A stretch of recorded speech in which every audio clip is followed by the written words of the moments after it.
Today we're going to show you how to do succession planting so you can get so much more growing in your garden.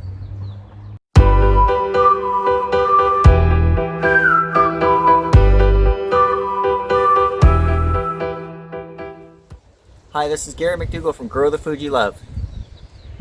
So in this bed right in front of me, we had some spinach growing, and that spinach, it bolted, or it went to seed really early in the season.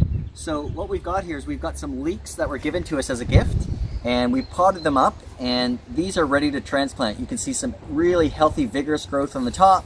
There's some roots coming through at the bottom, so these are ready to go in the ground, and it's perfect timing because, like I said, the spinach bolted.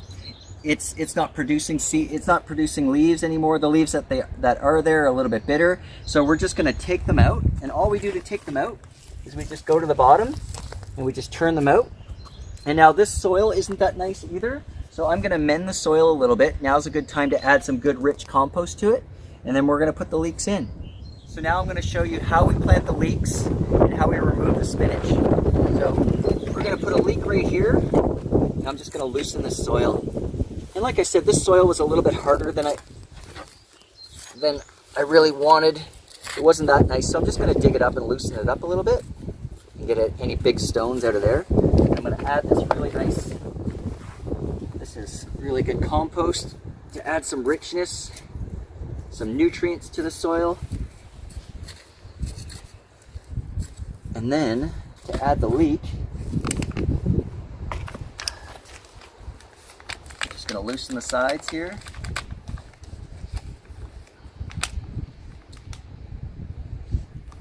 Tilt that over.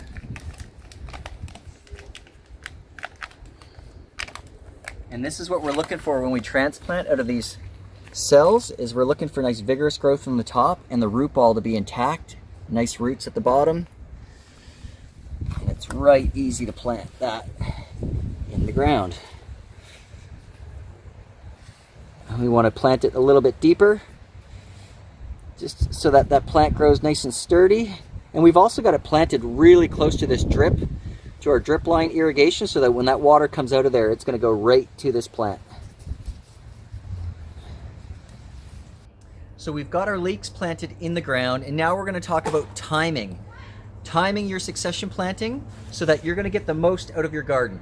For example, in this bed we have garlic. We have over 200 garlic planted. And we know here we're at the first week of June. These are going to come out in the next 3 to 4 weeks.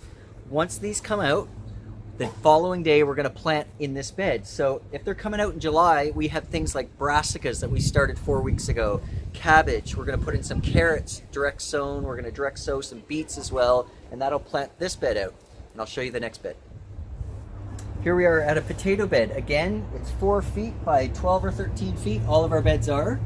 And when these potatoes come out, say they're going to come out early August, we'll take them out, we'll clean up the bed, take out any weeds, we'll put our chickens in here to dig out any bad bugs or anything, and then the following day we're going to plant them. So if that's early August, that means we're going to start mid-June starting plants in trays so that they're going to have nice robust growth, and we're going to have an extra 6 weeks of growing for that plant, so we'll get to eat it 6 weeks earlier in the fall. We're going to plant in here, we're going to plant more Brussels sprouts, cabbage, broccoli, cauliflower. All of this stuff will grow and we'll be able to harvest in the fall and in the winter. Oh, lots of onions as well, mid-June. Now finally, this is our last bed that we do succession planting in for the fall.